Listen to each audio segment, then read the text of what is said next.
Hello दोस्तों, मैं सौरभ झा आपके अपने YouTube channel study with learners में स्वागत करता हूं। तो अभी तक हम एक्सरसाइज 3G कंप्लीट कर चुके हैं। अब हम अगली एक्सरसाइज तरफ चलते हैं, एक्सरसाइज 3H। तो जो 3H का पहला क्वेश्चन है वो कह रहा है कि ए और बी की मासिक आय का अनुपात 9:7 है। अब एक चीज़ समझेंगे, पहले हम उसका सवाल के ऊपर जाएंगे। हम इसमें मासिक आय बोल रहा है, पहले आय के बारे में क्या क्या होता है पहले वो समझ लेते हैं हम। देखो, कोई चीज़ हम जैसे काम करते हैं तो उसमें हमें जो पैसा मिलता है उसे बोलते हैं मासिक आय, या जो महीने पे हमें पैसे मिलते हैं वो होती है मासिक आय।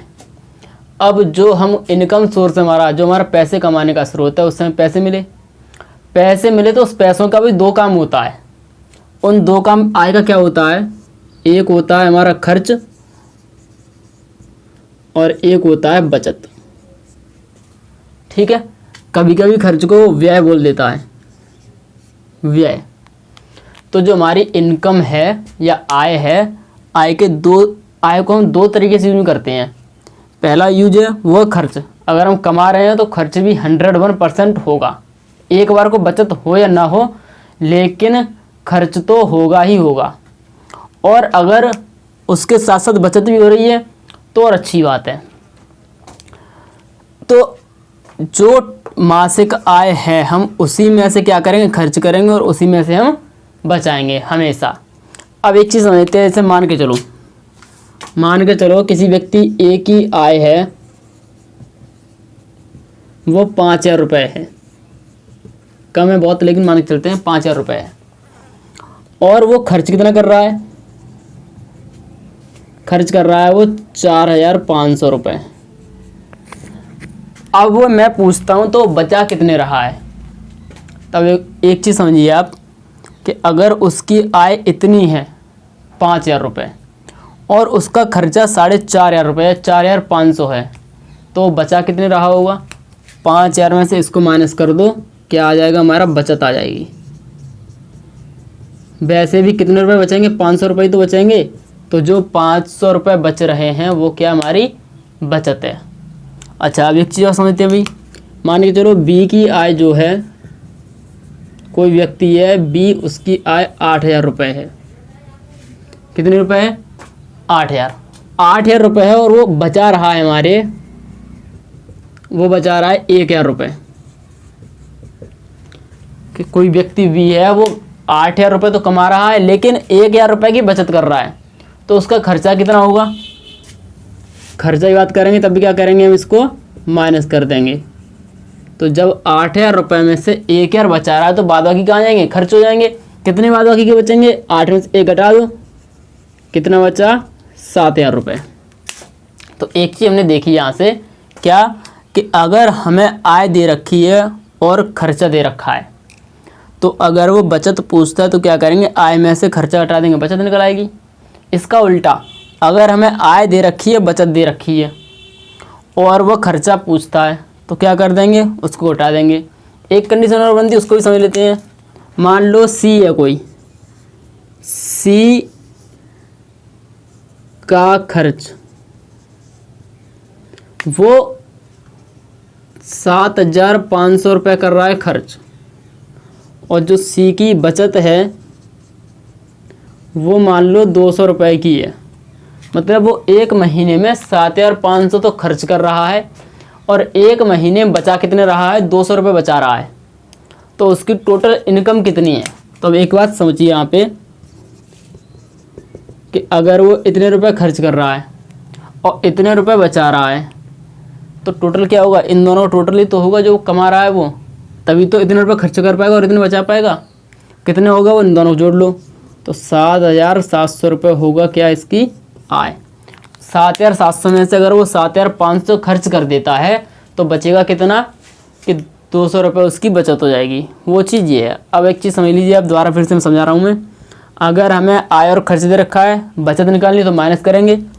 आय दे रखी है, बचत दे रखी है, खर्च निकालना हो तब भी माइनस करेंगे। और जब बचत और खर्च दोनों दे रखे हैं तब हम क्या करेंगे, हम प्लस करेंगे। अब चलते अपने क्वेश्चन की तरफ।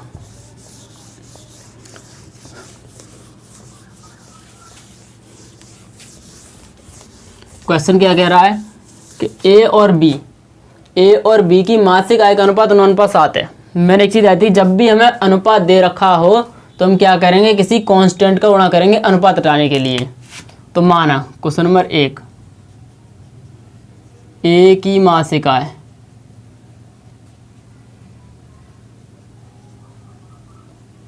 देखो, ए और बी की जो अनुपात दे रखा है कितना है, 7 है। तो ए की मासिक आय कितनी हो जाएगी, 9x, तथा बी की मासिक आय कितनी हो जाएगी,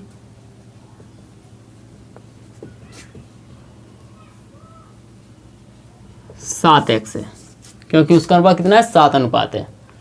फिर कह रहा है और उनके मासिक व्यय का अनुपात तथा ए का मासिक व्यय। भाई अगर वो पैसे कमा रहा है तो खर्च भी करेगा और बचाएगा भी, तो उसका मासिक व्यय कितना हो जाएगा, इसका 4y, तथा बी का मासिक व्यय वो कितना दे रखा है हमको, 3, तो 3y। जो व्यय दे रखा है वो कितना है, 4:3 के अनुपात में है। तो जो पहले है उसका पहले, जो बाद में उसका बाद में। तो ए पहले है तो ए का जो मासिक व्यय होगा कितना होगा, यहाँ से हम अनुपात हटाएंगे तो किसी कांस्टेंट का गुणा करेंगे। हमने x का गुणा कर लिया, अब किसका कर देंगे, y का कर देंगे। तो हमने यहाँ पे क्या किया, 4y तथा 3y है।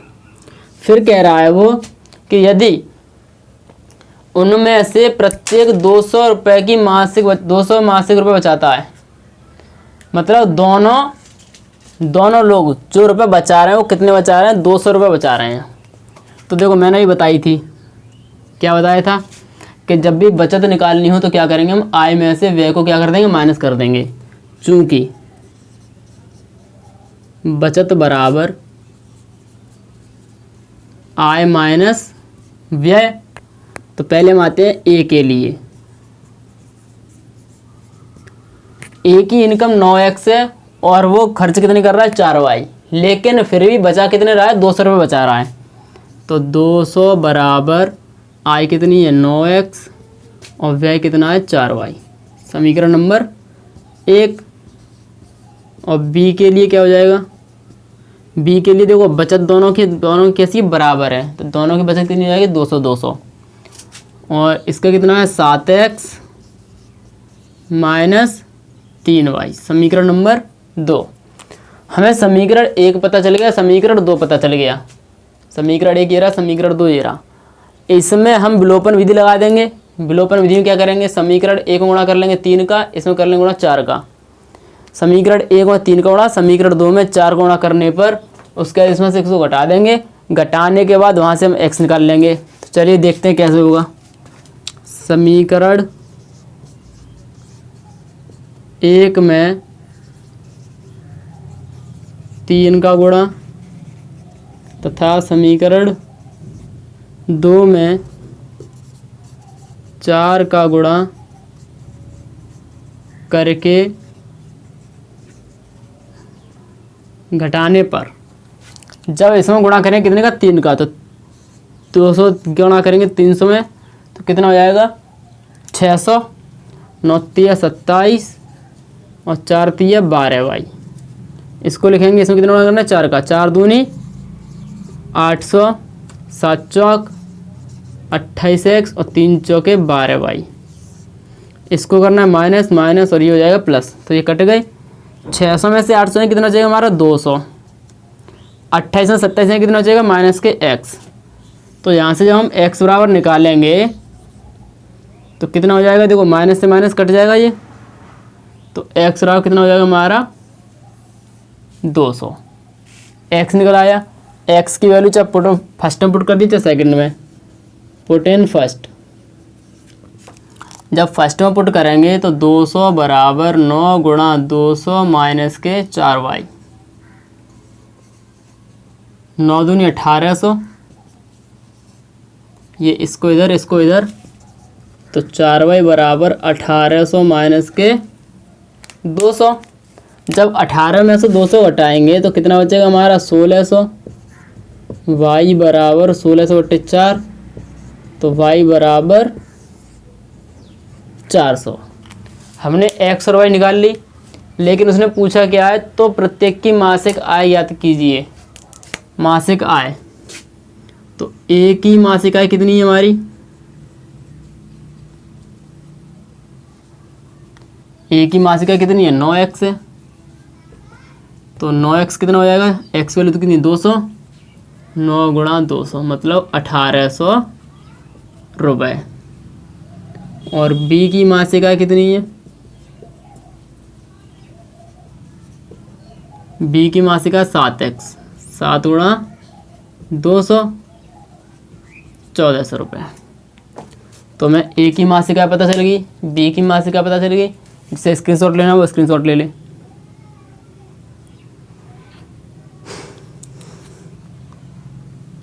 चलिए एक बार फिर से समझ लेते हैं।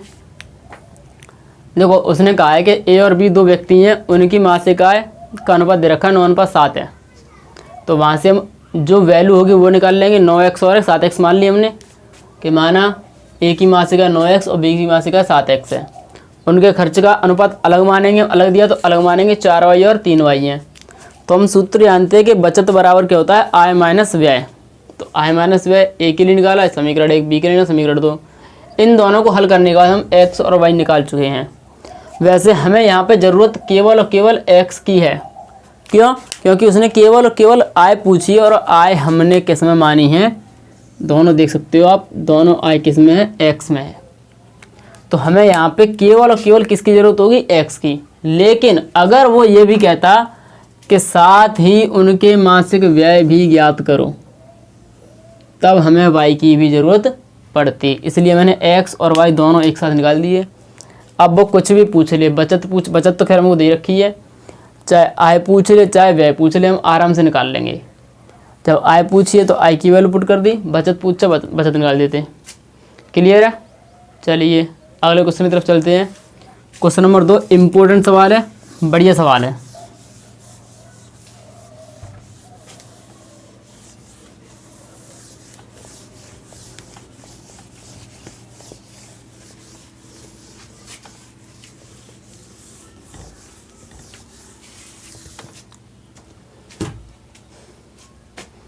क्वेश्चन नंबर 2 कह रहा है कि दो अंकों की संख्या के अंकों का योग 9 है।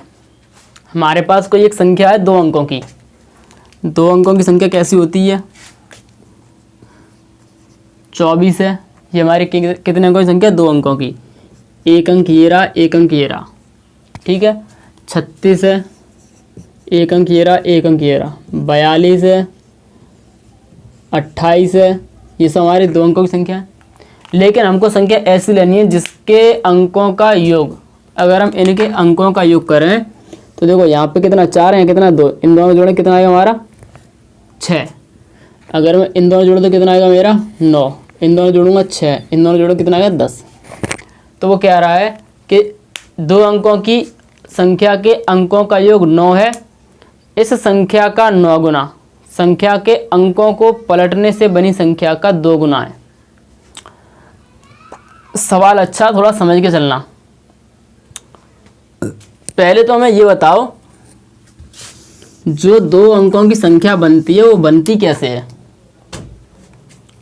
देखो लिखना तो बहुत सरल है, ऐसे हमको लिखना दो अंकों की संख्या, तो 4 के साथ 2 मिला दो 42 होने के 2 अंक की संख्या होगी, या 9 के साथ 8 मिला दो, कोई भी दो अंक ले लो, उनको आपस में जोड़ पास पास रख लोगे तो वो 2 अंक की संख्या बन जाएगी, लिखी जाएगी, बनेगी नहीं लिखी जाएगी।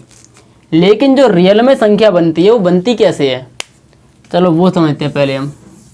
संख्या बनेगी हमारी कैसे बनेगी, जो जैसे कहीं लिखा है हमारा 98 मान के चलो, 98 लिखा है। इस 98 को अगर मैं तोड़ूं तो कैसे तोड़ूंगा मैं, 90 प्लस 8, ठीक है। इसको मैं संख्यांक में तोड़ रहा हूँ, संख्यांक में। संख्यांक केवल हमारे कितने होते हैं, 1 से लेकर 9 तक संख्या होती है, वो हमारे संख्यांक कहलाते हैं। पूरा गणित इन्हीं संख्यांक के ऊपर होता है।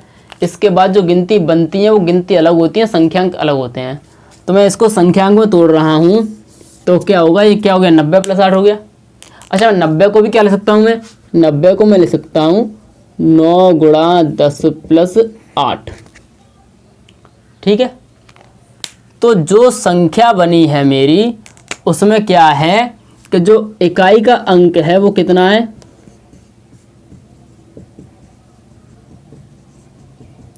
8 है, और जो दहाई का अंक है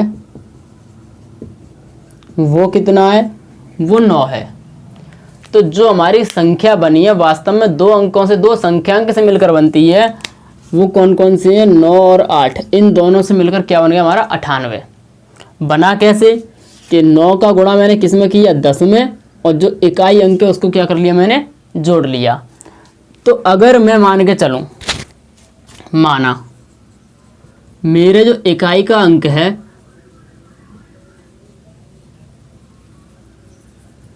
वो क्या है x, और दहाई का अंक है वो क्या है मेरा y, तब संख्या का बनेगी मेरी। तो देखो मैंने अभी यहाँ पे देखा है, क्या देखा मैंने यहाँ पे कि जो दहाई का अंक है क्या है 9, दहाई के अंक को कितना गुणा हो रहा है, 10 में गुणा हो रहा है। तो दहाई का अंक यहाँ पे कितना है मेरा y, तो 10y, 10 का गुणा किस में हो जाएगा, y में। उसके बाद 8 मेरे जुड़ रहे हैं, और 8 यहाँ पर है क्या, वो इकाई का अंक है, तो प्लस के इकाई का अंक मतलब x, ये दहाई होता है हमारा, और ये क्या होता है हमारा इकाई। तो 10 × दहाई + इकाई, ये संख्या होती है हमारी दो अंकों की संख्या, ऐसे बनती है। एक एग्जांपल और ले लेते हैं हम, मान के चलो 49 है, कितनी है 49, 49 को कैसे लिखेंगे हम, तो 49 को लिखेंगे 4 × 10, या ऐसे लिख सकते हैं दहाई × 10 + इकाई, संख्या बराबर दहाई कितना है यहाँ पे 4 है, तो 4 × 10, इकाई कितना है 9। तो अगर इनको संख्या बनाएंगे हम तो कैसे बनेगा, 4 × 40 + 9 कितने हो गए 49। मतलब ये जो फार्मूला है वो हमारा कैसा है, सही है। तो बस इसी फार्मूले पर हम आगे चलेंगे। एक चीज़ देखते हैं, इसमें बोला है संख्या के अंक पलटने पर।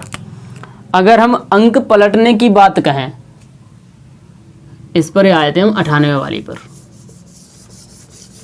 अगर हम इसके अंक को पलटें, अंक को पलटेंगे तब क्या होगा, जो इकाई है उसको क्या बना दें हम दहाई, जो दहाई है उसे क्या बना दें हम इकाई।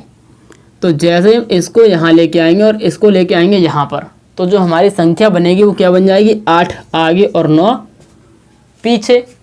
जो x और y में संख्या बनेगी वो क्या बनेगी, जो इकाई का अंक है वो कहाँ आएगा, यहाँ पे, और ये कहाँ पहुँचेगा यहाँ पे। तो तब जो संख्या बनेगी वो क्या बनेगी, तो इसमें भी जगह चेंज हो जाएगी, y की जगह पर x और x की जगह पर y। तो पलटने पर संख्या क्या बन जाएगी हमारी 10x + y। क्लियर है। अब सवाल की तरफ चलते हैं हम।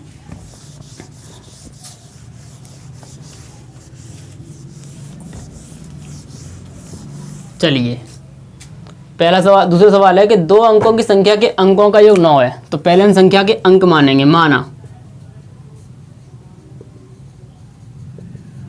संख्या के इकाई का अंक x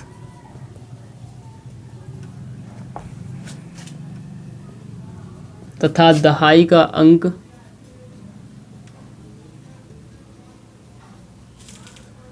y है। मैं यहाँ पे फॉर्मूला लिख देता हूँ थोड़ा ऊपर। दो अंकों की संख्या 10 × दहाई + इकाई।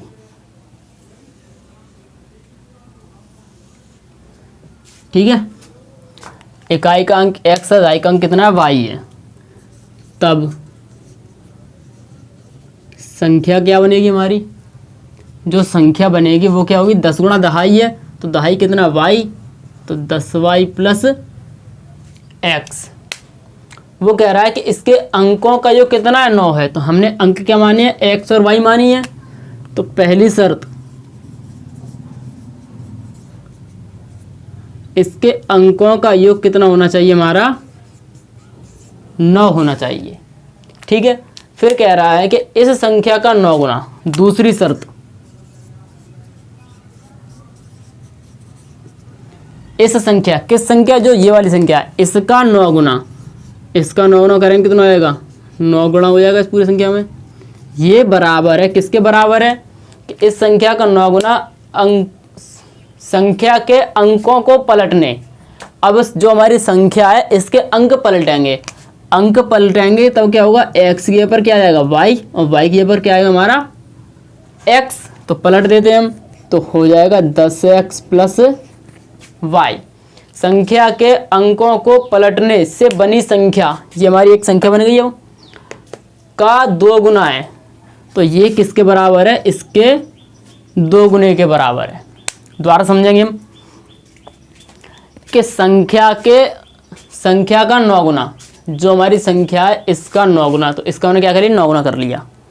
इसका 9 गुना जो संख्या के अंकों को पलटने से बनी संख्या, जो हमारी संख्या दे रखी है हमने इसके अंकों को पलटा। अंकों को पलटने का मतलब है कि x की जगह पर जाए y और y की जगह पर क्या आ जाए x। तो जैसे मैंने इसको पलटा तो y की जगह पर क्या आएगा, x पहुंच जाएगा, और x की जगह पर क्या आएगा y।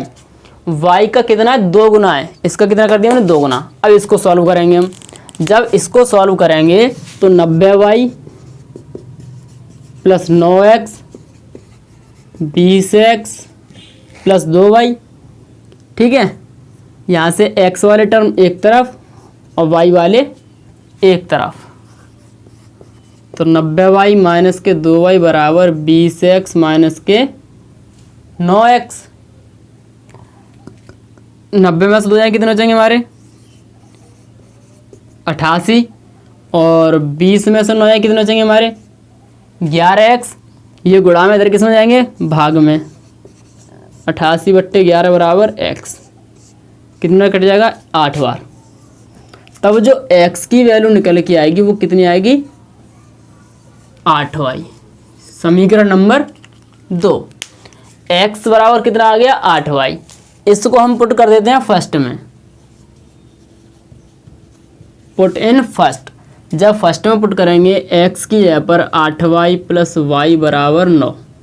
देखो x की जगह पर मैंने कितना रखा, 8y प्लस y बराबर 9, 8 और 1 9y, y बराबर 9/9, y बराबर कितना आ गया 1।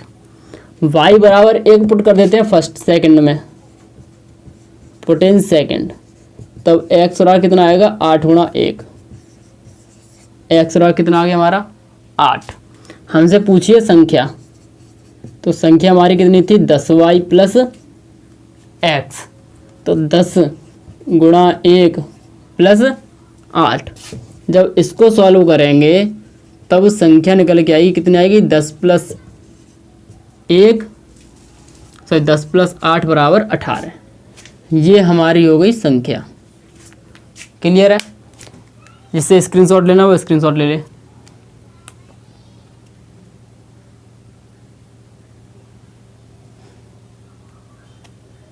चलिए एक बार फिर से समझ लेते हैं। देखो संख्या के इकाई का अंक x तो संख्या के दहाई का अंक हमने कितना माना, y माना। तब जो संख्या बनेगी, संख्या का फॉर्मूला लिखा है 2 अंकों की संख्या बराबर 10 गुणा दहाई प्लस इकाई, तो संख्या बराबर 10 गुणा दहाई प्लस इकाई। पहली शर्त कह रहा है कि दोनों का जो योगफल है, मतलब एक अंकों का जो योग है वो कितना 9 है, तो x प्लस वाई बराबर 9। दूसरी शर्त कह रहा है कि संख्या का 9 गुना, संख्या के अंकों को पलटने से बनी संख्या का 2 गुना है, तो संख्या का 9 गुना संख्या के अंकों को हमने पलटा, उसका 2 गुना बराबर हो गया। यहाँ से हमने कैलकुलेशन किया तो x बराबर आ गया 8y। इसको पुट किया फर्स्ट में, फर्स्ट से y निकाला, इसको पुट किया सेकंड में, वहाँ से निकाल ली x, तब संख्या कितनी है 18। अब हम चेक करते हैं कि हमारा जो आंसर है सही है या गलत है। तो जब हमने चेक किया तो 18 को मैं, देखो इसको मैं अंकों का टोटल देखता हूँ पहले, तो 1 ये 8 ये, तो 1 प्लस 8 कितना हो जाएगा मेरा 9, जो कि पहली शर्त मेरी सही है। फिर आते दूसरी शर्त पे कि संख्या का 9 गुना, संख्या करता हूँ 9, मतलब संख्या का 9 गुना 18 गुणा 9 बराबर, ये बराबर होना चाहिए किसके, संख्या के अंकों को पलटने से। इसको पलट दो तो 18 का कितना हो जाएगा 81, और इसके कितने बराबर चाहिए दुगने के। तो 9 8 72 और 9 एकम 9 9 7 16 162, 2 एकम 2 8 2 16, दोनों साइड कैसी आ गई हमारी बराबर। मतलब जो इस सवाल के लिए जो आंसर है वो 18 सत्य है, परम सत्य बोल सकते हैं। ठीक है, बिल्कुल सही आंसर है। ठीक है, चलिए क्वेश्चन नंबर 3 की तरफ चलते हैं हम। क्वेश्चन नंबर 3,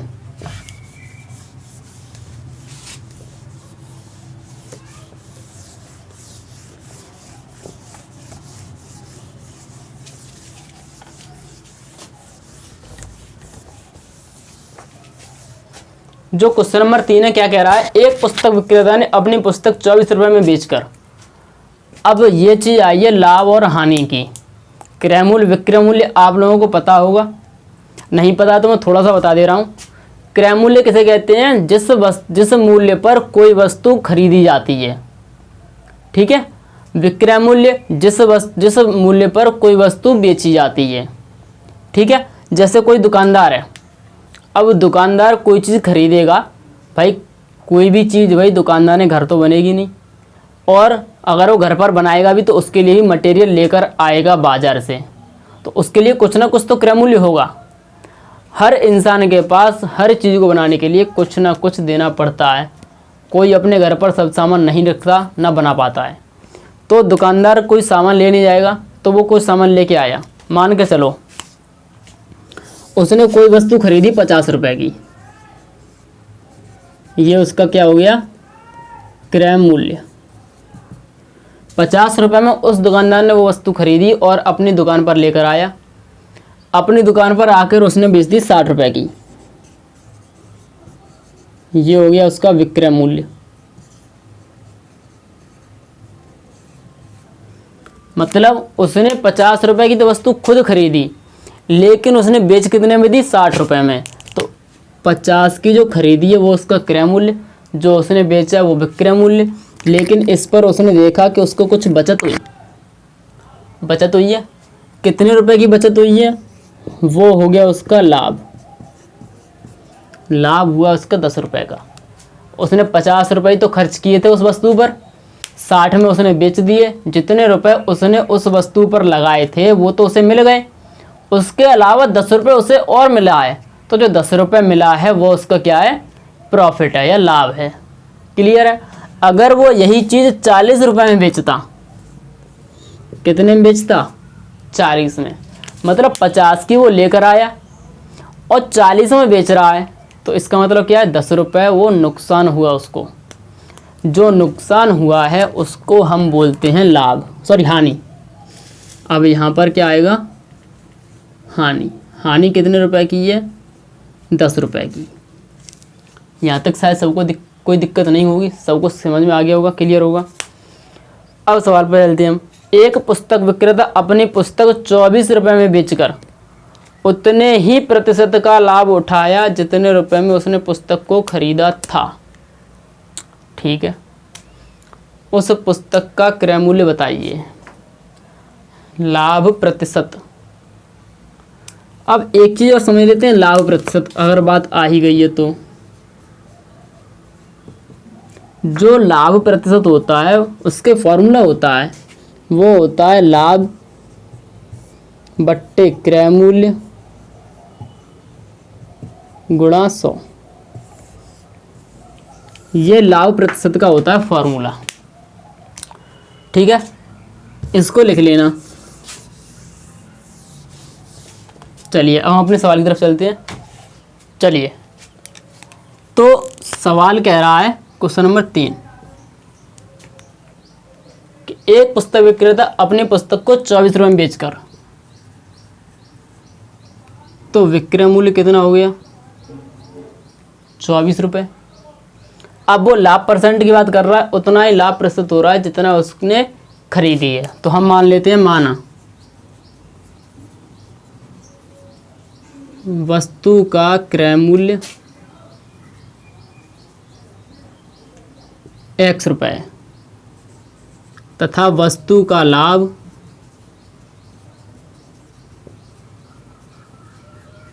वस्तु पर लाभ वाई रुपए। भाई लाभ प्रतिशत दिया है तो लाभ भी तो होगा उसका। हमको लाभ प्रतिशत दे रखा है वो क्रय मूल्य के बराबर, लेकिन लाभ भी तो हमें निकालना होगा। तो हमने इसको मान लिया कि लाभ कितना है, वाई रुपए है। चूंकि विक्रय मूल्य बराबर क्या होता है हमारा, विक्रय मूल्य बराबर होता है क्रय मूल्य प्लस लाभ। ठीक है, जो विक्रय मूल्य है वो कितना है, 24 रुपये है।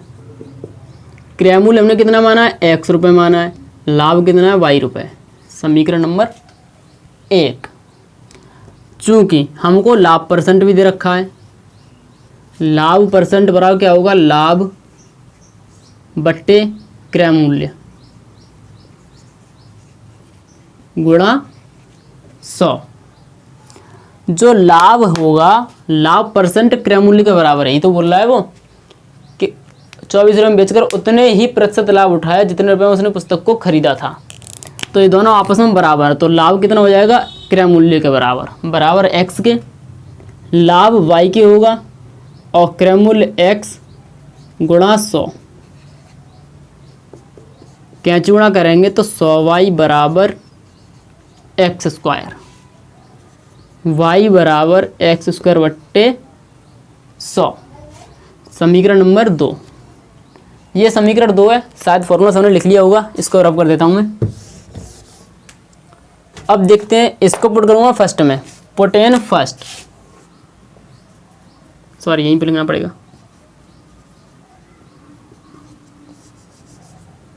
Put in first.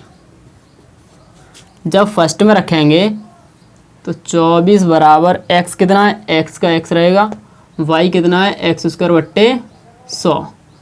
इसके नीचे मानेंगे 1, 100 आ जाएगा LCM, 100x plus x square क्या चुना, तो एक्स स्क्वायर प्लस 100x बराबर 2400, x square plus 100x minus 2400 बराबर 0। ये बन गया हमारा एक द्विघात समीकरण। इसके करने हैं फैक्टर। तो हमें ऐसी दो संख्या ढूंढनी है जिनका गुणा करें तो 2400 आए, लेकिन उनमें से आपस में घटाएं तो कितना आए, 100 आए। तो हमें 2400 ये नहीं पता कौन कौन से पहाड़ी में आता है। तो इसका करेंगे पहले हम फैक्टर। 2 से काटो, 2 एकम 2, 2 दूनी 4, 2 0, 2 छिक्के 12, 2 दूनी 0, 300, 150, 75, 3 एकम 3, 3 पंजे 15, फिर 3 से 5 बार, 5 से 1 बार। ये आए इसके फैक्टर। हमें इन्हीं में से दो संख्या निकालनी है।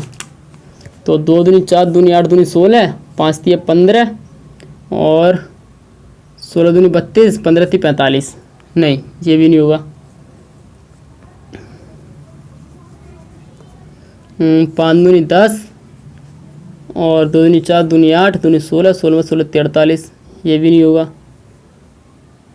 10, 5 दूनी 10, 10 दूनी 20, 20 तिया 60, 60, 60 दूनी 120, 120 और 2 तो 6, 6 दूनी 12। ये भी नहीं हो रहा।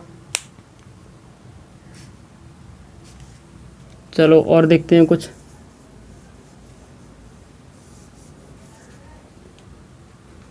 तो इसके हमने करके देखे और चेक कर लेते कहीं ये गलत तो नहीं है हमारा। 2 से काटे 1200, 600, 300, 150, 75, 3 दूनी 600, यहाँ गलती हो गई थी 2 बार। अब ठीक है, अब देखते हैं 55, 25, 25 दूनी 50 और 2 4 दूनी 8, 16, 16 में 16 43 नहीं हो रहा। तो 2 दूनी 4, 4 पंजे 20, 2 दूनी 4 दूनी 8, 8 पंज 40 और 40 दिए 120। अगर 120 में 20 रहें कितना बचेगा, 100 बचेगा। तो हम इसको क्या लिख सकते हैं, x square plus 120 minus 20 x minus 2400 बराबर 0। दोबारा समझते हैं। देखो जो ये हमने इसके फैक्टर किए तब हम पे गलत हो गया, स्टार्टिंग में दोबारा देखा गलत कहाँ पे, यहाँ गलत था हमारा। तो इसके जो फैक्टर है यहीं से हमारी दो संख्या निकलेंगे इनके गुणा करने पर। तो 2 दूनी 4, दूनी 8, 8 पंज 40 और 40 तिया 120। क्या क्या बचा, 2 दूनी 4, 4 पंजे 20। अगर मैं 120 में से 20 घटा दूँ कितना बचेगा, 100 तो बचेगा। वहाँ से मैं इसको सॉल्व करूँगा तो x square plus 120 x minus 20 x minus के 2400 बराबर 0, इसको मैं रफ कर देता हूँ। तो बराबर 0, यहाँ से कुछ कॉमन है, x कॉमन है, तो x प्लस 120, यहाँ से 20 कॉमन है, x प्लस 120 बराबर 0। दोनों में से कॉमन क्या हो गया, 120, क्या बचा, x माइनस 20 बराबर 0। यहाँ से एक वैल्यू आएगी x प्लस 120 बराबर 0, x माइनस 20 बराबर 0, x बराबर माइनस के 120, x बराबर प्लस के 20। देखो हमें जो क्रय मूल्य है, विक्रय मूल्य है, ये हमारी वास्तविक संख्या होती हैं, या ये बोले प्लस की संख्या होती हैं। तो ये माइनस का इसको हम क्या कर देंगे, हम छोड़ देंगे। तो हमसे पूछा क्या था सवाल में, हमसे पूछा था पुस्तक का क्रय मूल्य। तो पुस्तक का क्रय मूल्य कितना हो गया, पुस्तक का क्रय मूल्य कितना है, x बराबर 20 रुपये। अब उसने 20 रुपये में कोई चीज़ खरीदी, 24 में बेच दी, तब उसे लाभ कितना हुआ। अब मैं लाभ और लाभ परसेंट अंतर बताने जा रहा हूँ। लाभ कितने का हुआ उसे, 4 रुपये का। ठीक है, कितने रुपए का लाभ हुआ, 4 रुपये का। देखो 20 रुपये में उसने कोई चीज़ खरीदी, 24 में बेच दी, लाभ कितने का हुआ, 4 रुपये का लाभ हुआ। लेकिन अगर मैं लाभ परसेंट की बात करूँ, लाभ प्रतिशत की बात करूँ, तो लाभ प्रतिशत का फॉर्मूला होता है लाभ बट्टे क्रय मूल्य गुणा 100। लाभ हमारा कितने रुपए का है, 4 रुपए का, तो लाभ कितने का हो गया हमारा 4। क्रय मूल्य कितने का है, 20 का, क्रय मूल्य 20 का ही तो है। तो जब इससे इसको काटा, इससे इसको काटा कितनी बार, 2 बार, गुणा 10, तो लाभ परसेंट भी कितना आया है, 20% आया है, जो कि क्रय मूल्य के बराबर है। तो लाभ और लाभ परसेंट में इतना अंतर है कि जो लाभ होता है वो रुपए में होता है, परसेंट होता है वो क्रय मूल्य के हिसाब से देखा जाता है कि क्रय मूल्य का कितना प्रतिशत है लाभ। जो लाभ है हमारा वो क्रय मूल्य का कितना प्रतिशत है, जो प्रतिशत आएगा वही क्या होगा, हमारा लाभ प्रतिशत होगा। तो जिसे यहाँ तक स्क्रीनशॉट लेना है, मतलब स्क्रीनशॉट तो पूरा आएगा, जहाँ जिसको लेना वो ले ले, लेकिन हमारा सवाल जो है वो यहीं पर ख़त्म होगा। ये तो मैंने समझाया आपको, अब स्क्रीनशॉट ले लो आप।